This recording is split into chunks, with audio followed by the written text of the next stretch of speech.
welcome to Information Please, your Peoria Public Library on the air. I'm bringing you information about your library and your community. And this evening my guest is Wanda Phillips, and the two of us serve on the Peoria Reads committee. So we're here to talk about this year's selection of Peoria Reads. Hi, Wanda. Good morning. Evening. Good evening.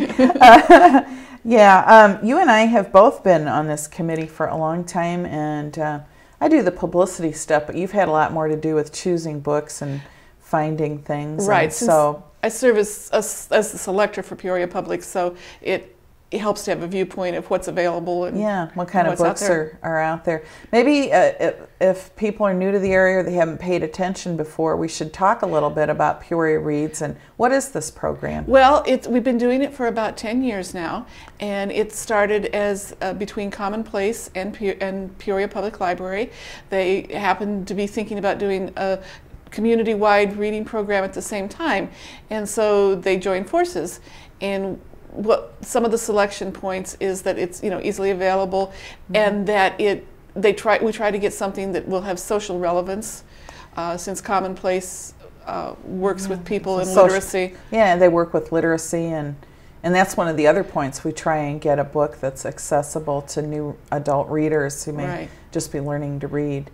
And so our first book was by Ernest B. Gaines, The Lesson Before Dying, and we had the author come. It was very successful, and since then we've done a number of things. For a while we were doing classics because we had a grant from the American Library Association, so we've done The Great Gatsby and Fahrenheit 451. We have done little things that are a little more socially relevant, like the book by Wes Moore. Yeah, The Other Wes Moore. Yeah, right. Which that was the one we did, not this past spring, but the spring before, which that was a book that led very well into our special project we did with Don't Shoot with the mayor and the other law enforcement agencies this year. But The Other Wes Moore is still interesting people, and they're still reading it. And I noted that there was a program not too long ago at Eureka College, so people are still very interested in that topic. In fact, there was just a children's book, a version of it. It was a very interesting book, and he's a very interesting author. So. Yeah. Well, maybe we should tell people what that one's about in case they want to play catch up and read. Wes Moore was a young black man who was also a Rhodes Scholar, and he happened to be reading the paper one day and realized there was another Wes Moore who had grown up blocks from him who was in jail for murder, wasn't it? Yeah, murder. And so he interviewed him and talked about the parallels in their lives and why did he succeed and the other gentleman did not. Yeah, what happened to them. And a lot of his was just, having support, having strong adults that took control. Exactly. And forced him back onto the right path. Right, and then, because there was a point at which he could have gone the other way. Very easily, very easily. And so he was an interesting man to talk to. He works, with the White House and does all kinds of, diplomatic things, and he was in the Army, and he's a very interesting man, and he's still in contact with the other Wes Moore, so it's interesting to read their continued conversations, I think. Yeah. And of course the Don't Shoot project is still going on. Mayor Artis asked if the Peoria Reads Committee could help with that last summer, and so we were very happy to do so. And a lot of people read that book. We distributed a lot of copies of the book, and of course Don't Shoot was not a one-time go-away thing. That was, reading that book was the introduction to a change in the community. And of course, a month or so ago we had the call-ins, and so they continue to follow the program in that book, Don't Shoot, and hopefully make a change for the better in the community. The author is certainly passionate about it. Yes, yes. We were lucky the author came to Peoria and spoke, and he is a brilliant man too, who has put his heart and soul into getting to the root of gun violence and why people shoot. And his answers are really interesting, and his solutions are interesting, and so we have to hope that's going to make Peoria a better place. But that's the whole purpose of this program too, isn't it? To everybody read a book, talk about it, to make Peoria a better place. Right, to see what we can do to improve our community. Yeah. So this brings us to this year's selection, which is The Immortal Life of Henrietta Lacks. And this is a fascinating book, but why don't you tell us about it? Well, this is actually a book that's been out there for a while, and a lot of reading groups have already read it, but there's programming going on that I think they'll find of interest even if they haven't read it. And it's worth taking another look at, because I think on the second read you'll get even more. It's basically, you know, more than one story in one. It's a story of a poor black woman who could not afford medical care, went in, this was in the 50s, right. and some of the things that were done to her without her consent or her understanding, and the impact that it's had on her family over the years. And also a story of scientific ethics, because from her cells they developed what they call an immortal cell. Immortal cells, yeah, HeLa cells, yeah. which it's the first two letters of her first and last name, which was a code they used to hide the patient, so it became HeLa cells, but people hear that in basic science classes now. Right, and it's amazing how much it has been used. I mean, it's spread worldwide. It's used all over the world. I was just reading an article in Discover magazine a couple weeks ago on immortality, and it mentioned the HeLa cells and how they're studying that. Yeah. Well, this book came to our attention because Bradley University's Women's Studies program were interested in this, and they asked if Peoria Reads would like to join them, and we thought that was a great partnership because it allows us to have, you know, work closely with the folks at Bradley and the people they're bringing in, and they have a variety of programs, as do we. But I think their point in this is two-sided. Is not only was this poor black woman had her cells taken and, you know, gazillions of dollars generated from their sale without her family ever seeing it, but it's also a story of women in science who didn't get the credit for what they did. When you read about the young women in the lab who actually were doing all the work and solving the problems, and until this book nobody really knew who they were either. It was just this vague, you know, oh, some guy did that. So it's, you know, we're doing all of our programming in March, which works nicely for Women's History Month. Right. Yeah. And they're doing a panel. They've had Women in Science as part of their Women in Science series. They've already brought some scientists and people to speak. And I'm not sure of the exact dates. End of February, beginning of March. Yeah, it's right at the end of February. They're having a panel on the ethics and talking about the books, which should be very fascinating. Yeah. And in addition, we're partnering with other community partners that we've worked with over the years. And ICC will also be having a panel. Theirs will be at the beginning of March, on March 5th. Their health careers and English department are working together, which is together. Yeah, That's it's an unusual combination, and it's working very nicely. Yeah. So they will be you having get a panel to discuss the literary point of the book as well as the scientific. And it is a part of well-written book. And it's not a book, if science isn't your thing, it's not difficult to understand. Rebecca Skloot, the author, has done a great job of explaining very complicated concepts in a way anyone can understand. What do you know about the author, Rebecca Skloot? Well, let me change my notes here. Yeah, she's a winning science author, and she has a BS in biological science and an MFA in creative writing. So again, that's where the combination of the science and the writing come together. And she had heard about Henrietta Lacks when she was in a biology class when she was only 16, and it just was fascinating. She wanted to learn more about the actual person, and the more she learned, the more interested she became, until she finally got to the point where she could write about them. And she interviewed, the family extensively. The cooperation of the family was interesting because sometimes she had cooperation and then they'd back off, and she didn't have to almost restart again. So well, it's people who don't have the family, obviously didn't have much education, didn't have much exposure to the wider world. They just knew that something had happened to their mother, even to the point of when they would say they have your mother's cells, and then they'd hear about cloning and they would worry that they were hurting their mother. In fact, I might just read this quickly. Okay. This is Deborah, her daughter, and it says Deborah's voice. When people ask, and seems like people always be asking to where I can't never get away from it, I say, yeah, that's right. My mother's name was Henrietta Lacks. She died in 1951. John Hopkins took her cells, and them cells are still living today. Still multiplying, still growing, and spreading if you don't keep them frozen. Science calls her Gila, and she's all over the world in medical facilities, in all the computers and the internet everywhere. When I go to the doctor for my checkups, I always say my mother was Gila. They get all excited, tell me stuff like how her cells help make my blood pressure medicines and antidepressant pills, and how all this important stuff in science happened because of her. But they don't never explain more than just saying, yeah, your mother was on the moon. She'd been in nuclear bombs and made that polio vaccine. I really don't know how she did all that, but I guess I'm glad she did, because that means she helping lots of people. I think she would like that. But I always thought that it was strange. If our mother's cells done so much for medicine, how come her family can't afford to see no doctors? Don't make no sense.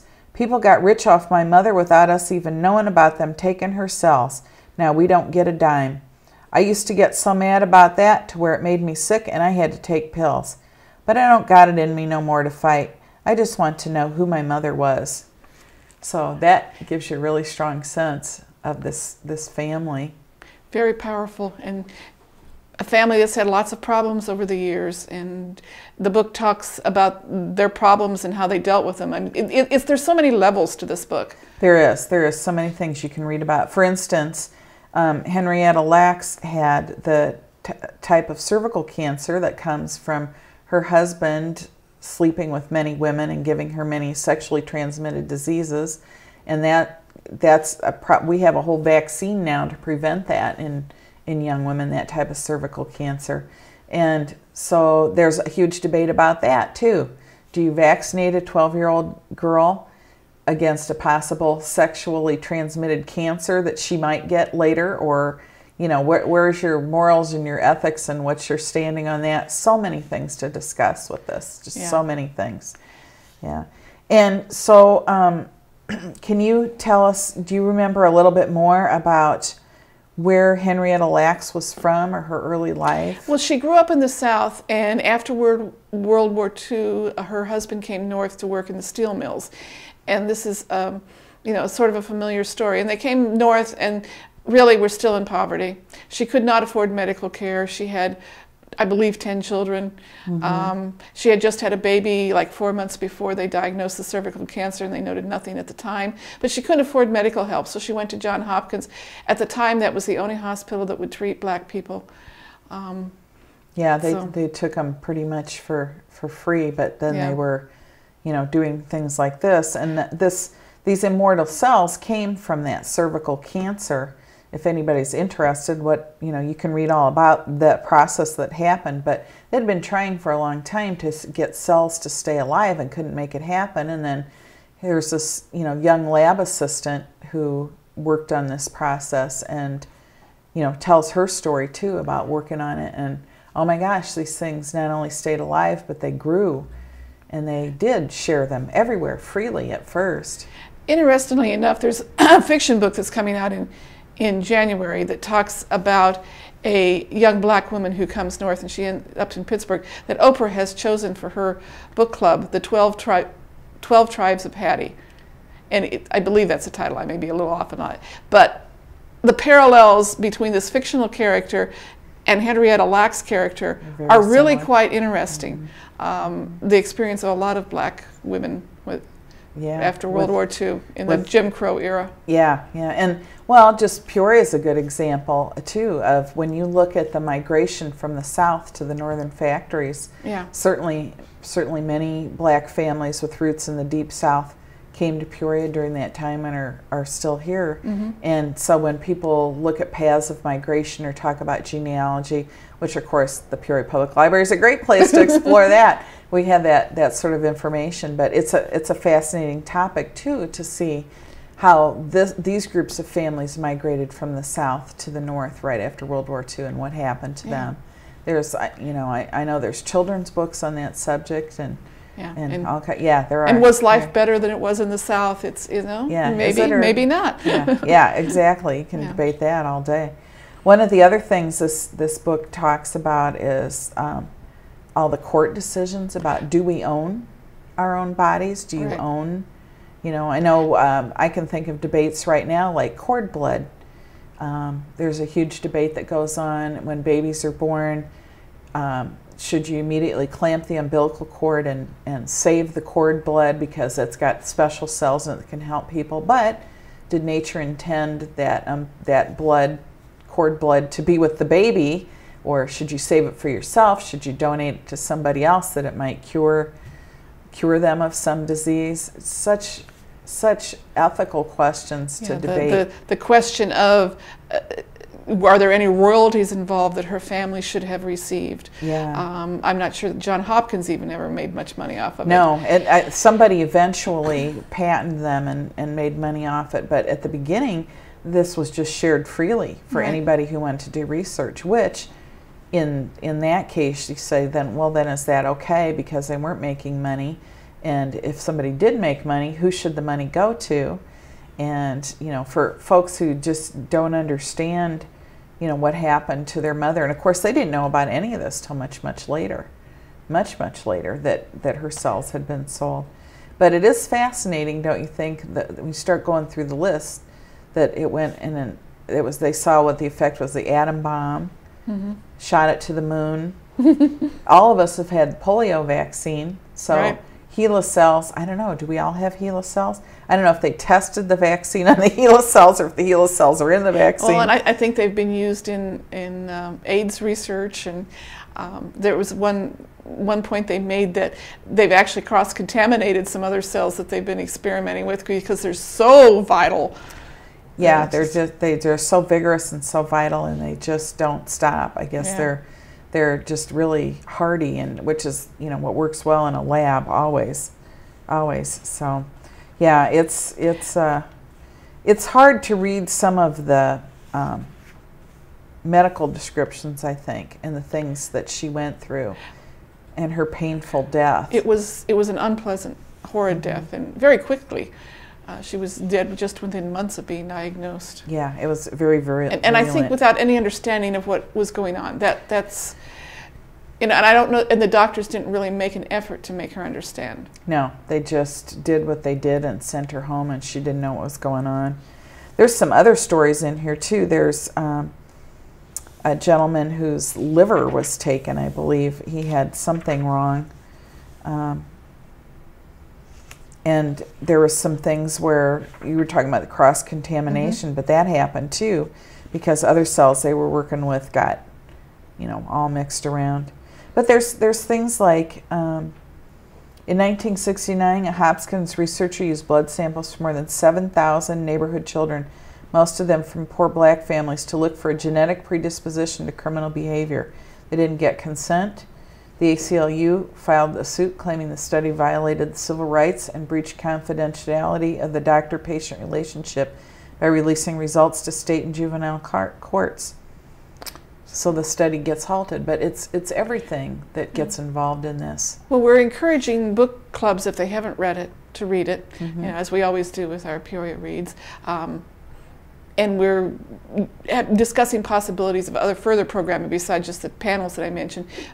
Possible book discussions for just a drop in and discuss it without any formal group. And if somebody wants a discussion leader, like at your place of work, they can call the library and we'll send somebody to lead a book discussion. It's a great thing to do at lunchtime at work, or for your church group on an evening, and we're willing to do that. Usually we do something with the Apollo Theater. There's so many movies that could play into this. And we're still discussing, we're thinking about doing something at the Apollo and then possibly something at the Peoria Public Library, because we've got the auditorium now with the wonderful facilities for showing programming, showing movies and so forth. So that's still, we're working on that, but there are plans to work with the Apollo, because they're always fun people to work with. Yeah, they're fun, and we get to see a movie that somehow sheds some more light on what's happening. Right. And unfortunately, in this case, having the author come is out of the question unless someone gives us a very, very large grant, because this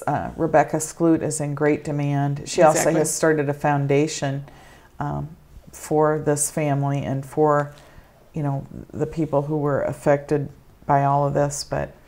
Maybe we should, if somebody's just tuned in, we should go back and say that the Peoria Reads choice for 2013 is The Immortal Life of Henrietta Lacks by Rebecca Skloot. And the programming starts in late February, in just about a month from now. And then during the month of March, we'll have lots of programs, lots of book discussions. And so we hope everybody reads it. In the past, we've had grants and we've had money to buy books and make them available at very low cost or free. And unfortunately, the economy in general, that type of funding is not available to us this year. It is available. I have bought, a fair number of copies for the library. Yeah, the library and has so plenty. We just put an order in to get some paperbacks, and it is available as an ebook through our which is the low-cost website. solution Right. for many people. Right, so they can check it out at the library. Yeah, check it out. And if you have an e-reader, you can probably check it out on your e-reader, or you can certainly buy a copy for yourself. And you might consider doing the good deed of buy it, read it, and pass it along. District 150, I know, is interested in, having the kids, older children read this and discuss it. And it's our understanding that there will be a young people's version published.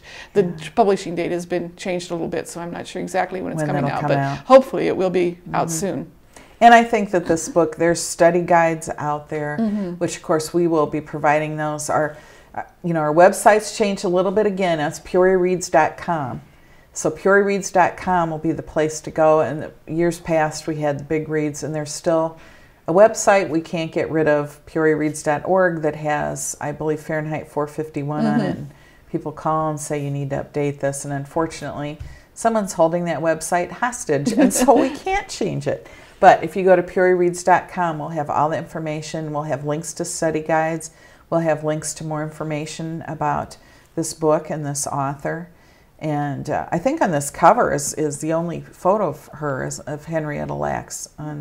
Is that on your understanding? That's my understanding, yeah. The only photograph of her. And she looks quite happy and quite stylishly dressed in her, her heels and her suit here, and hands on her hip, and she looks like she had an attitude. Yeah, she looks like she's really not afraid of much of anybody or anything. Yeah. So that's a good thing. Yeah, and I think that this is an important book for Peoria when we have 3 hospitals here in the Ag Lab. We do a lot of research in Peoria. I'm not sure that people realize what a medical community we have, what a wonderful medical community we have, and the access to care just in our back door. For example, we have a kidney transplant at St. Francis, and other people in other parts of the country have to travel, hours to get to such a center, and we're 10 minutes away. Yeah, well, it's just like the NICU for the newborns, and babies are brought here from all over the place because we have such high-tech care. Yeah, and people are life-flighted and in babies from are life-flighted all the time because we have the very best, and so we're very fortunate. So we hope that there's, the medical community, if they've not read this book, or even if they have, are willing to share their thoughts. And I know that they probably deal with this every day. I know there's ethics committees at U of I Medical School where people, think and read about things. Is this something we should be doing? There's so many opinions on things like cloning. And it's a very controversial subject, and there's a lot to be talked about. I mean, I think this is probably a book that has more to discuss than virtually any other book we've ever discussed. Yeah, it is, because there's so many ways to take it. And as I said, it's so multi-layered. You can discuss the story of Henrietta, you can discuss the medical ethics, you can discuss the future of medicine. You can discuss women in science, right? And which is one of the things that the Bradley Group was interested in. Since you purchase the books and choose things for Peoria Public Library, are there other books on this type of topic if people are interested? If this is a thing they like reading about, medical ethics, is there much selection out there? Oh yeah, I'm sure it's a highly debated topic. I don't think there's anything out there as accessible as this, probably. I think that's the beauty of this book, that she was able to bring up these issues in a tone that people can understand.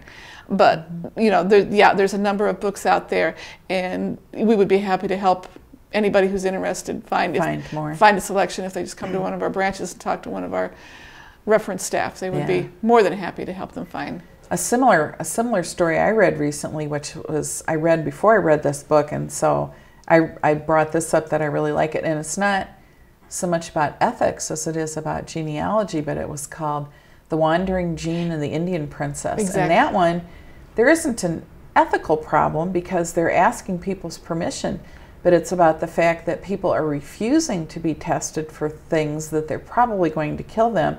And that is a story about a small population of Hispanic people that were all getting the kind of really terrifying breast cancer that kills very quickly. They get it very, very young in their 20s. Men get it. And it's the type of cancer, breast cancer, that have only been seen in Jews. And the book goes through the genealogy to find out why these people have this.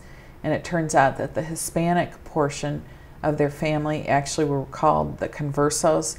They came to this country, and at one point they had been Jewish and either converted to Christianity or hidden the fact that they were still Jews.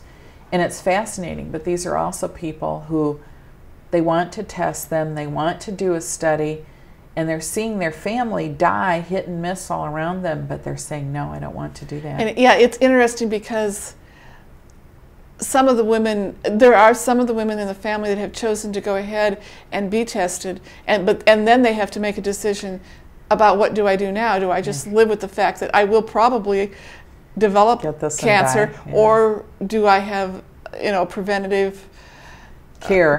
Yeah. And it's, so it's another dilemma. If you do test, what do you do? What do you do? So, well, Wanda, we are out of time. Okay. Thank you so much for coming, and I think this is going to be a great book. Oh, it's wonderful. Yeah. Do join us this March for Peoria Reads, and in the meantime, pick up a copy of The Immortal Life of Henrietta Lacks by Rebecca Skloot and read the book and get involved. We'll see you next time on Information Please.